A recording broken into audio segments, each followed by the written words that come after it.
స్తోత్రం. ప్రతినిత్యం ఇలా వాగ్దానం చూస్తూ బలపరచబడుతున్నారు. అనేకులకి చాలా విషయాలు మీరు తెలియచేస్తున్నారు. ఫ్రెష్ వర్డ్ ప్రతిరోజు వస్తుంది. దయచేసి ఈ ఉపదేశాన్ని మీలో ఎవరు కూడా తప్పిపోవద్దని ప్రభు సన్నిధిలో మనవి చేస్తున్నాను. అనేకులకి ఈ వాగ్దానం షేర్ చేయండి, వినండి చాలా జాగ్రత్తగా. ఈవేళ కొలస్సీలకు రాసిన పత్రిక 3వ అధ్యాయము 15వ వాక్యము ప్రభు మనకు వాగ్దానం ఇస్తున్నారు. క్రీస్తు అనుగ్రహించు సమాధానము మీ హృదయములో ఏలుచుండనీయుడి. ఇందుకొరకే మీరు ఒక్క శరీరముగా పిలువబడితిరి మరియు కృతజ్ఞులై యుండుడి. దేవునికి స్తోత్రం. ఈవేళ ప్రభు మీతో చెప్తున్న మాట ఏంటంటే, సమాధానం అనేది మీ కుటుంబంలో ఏలుబడి చేయబోతున్నట్లుగా ప్రభు చూపిస్తున్నారు.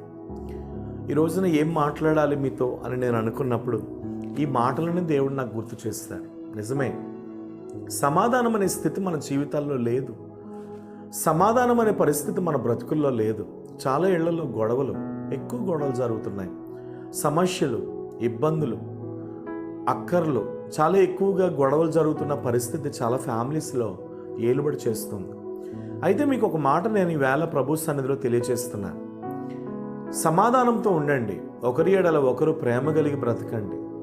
దయా, కరుణ, శాంతి, సమాధానం అనేది మన కుటుంబాల్లో ఉండునట్లుగా ఎప్పుడు మీరు చూసుకోవాలి.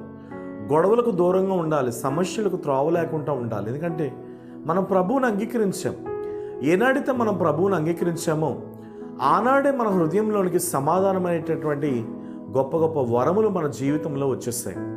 సంగమా, ఈవేళ ఈ వాగ్దానం చూస్తున్న ప్రేమైన బిడ్డ నీతో మాట చెప్తున్నా.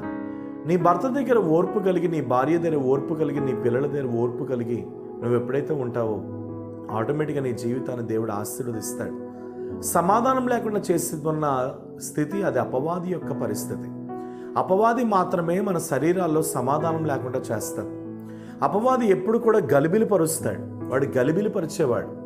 ఏం చేస్తాడంటే అబద్ధానికి అబద్ధం, నిజము లేకుండా మాటకు మాట, పెచ్చుకు పెచ్చు చేసి అపవాది ఏం చేస్తాడంటే చాలా కుటుంబాల్లో సమాధానం అనే స్థితిని తీసేస్తాడు. అందుకని ప్రభు చెప్తాడు కదా, సఖ్యమైతే మీరు సమస్త మనుషులతో సమాధానంగా ఉండమని ప్రభు చెప్తూ ఉంటారు. అయితే ఈవేళ ప్రభు మనతో చెప్తున్న మాట ఏంటంటే, దేవుడు అనుగ్రహించేటటువంటి సమాధానం మీ హృదయంలో ఏలుబడి చేయబోతుంది. ఎందుకంటే మనం అందరం ఒక్క శరీరంగా పిలువబడ్డాం. యేసుప్రభు వారు వేరు, మనం వేరు కాదండి. యేసుప్రభు మనం ఒకటే. యేసుప్రభులో ఏ మనసు అయితే కలిగి ఉన్నామో మనం అట్టి మనస్సును కలిగి ఉండాలి. ప్రభు ఎలాంటి స్థితి కలిగి ఉన్నాడో మనం అలాగే కలిగి ఉండాలి. యేసుప్రభు వారు సిలువను మోస్తూ, సిలువను కంప్లీట్ అయిపోయిన తర్వాత 7 మాటలు ప్రభు పలికారు. అందులో తొలిగా పలికిన మాట ఏంటంటే, తండ్రి వీరు ఏమి చేస్తున్నారు, వీరు ఎరుగరు కనుక వీరిని క్షమించమని పలికిన మాట. చాలాసార్లు యేసుప్రభు వారు గొడవలవుతున్న మధ్యకి వెళ్ళి సమాధానపరిచినట్లుగా మనం లేఖనాలు చూస్తున్నాం. అందుకని ధన్యతల కొండ మీద కూడా ప్రభు చెప్తారు, సమాధానపరచువారు ధన్యులు, వారి దేవుని కుమారులు అనబడుదురని. నిజమే, మనం దేవుని పిల్లలుగా ఉండాలి అనంటే మనం సమాధానపరిచే వారముగా ఉండాలి. మనల్ని శపించే వారి కొరకు మనం ప్రార్థన చేయాలి. ఇప్పుడు సూర్యుడు మంచివారి మీద మాత్రమే ఉదయించట్లేదు కదండి, చెడ్డవారి మీదనూ ఉదయిస్తున్నాడు. వర్షం మంచివారి మీద మాత్రమే పడటం లేదు కదా, చెడ్డవారి మీద కూడా పడుతుంది. అంటే వర్షం ఎలాగైతే చెడ్డవారి మీద మంచివారి మీద కురుస్తుందో అలాగే సమాధానమును కూడా మనం అందరి ఎడల కనబరచగలిగిన స్థితిలో మనం ఉండాలి. ఎవరు ఎన్నన్నా మీరు పట్టించుకోవద్దు, ఎవరు ఎన్నన్నా మీరు లక్ష్య పెట్టద్దు. పిలిచిన దేవుడు నమ్మదగిన దేవుడు, ఆయనే మనల్ని చూసుకుంటాడు. కాబట్టి ధైర్యం తెచ్చుకోండి. ప్రభు మిమ్మల్ని దీవించును గాక. ప్రేమ కలిగిన తండ్రి, సమాధానం అనేటువంటి స్థితి యేసు నామములో ఈ వాగ్దానం వింటున్నాము కుటుంబాలలో నెరవేర్పులోనికి వచ్చును గాక. గొడవలకు కారణమైన ప్రతి దుష్టుడిని బంధిస్తున్నాను. గొడవలకు కారణమైన ప్రతి అపవాది యొక్క శత్రువుని యేసు నామములో బ్రేక్ చేస్తున్నాను. మీరే తాకండి. అపవాది కుయుక్తులన్నీ వెళ్ళగొడుతున్నాను.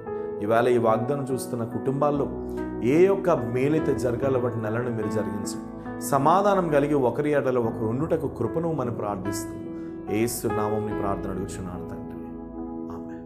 God bless you. ప్రభు మిమ్మల్ని దీవించును.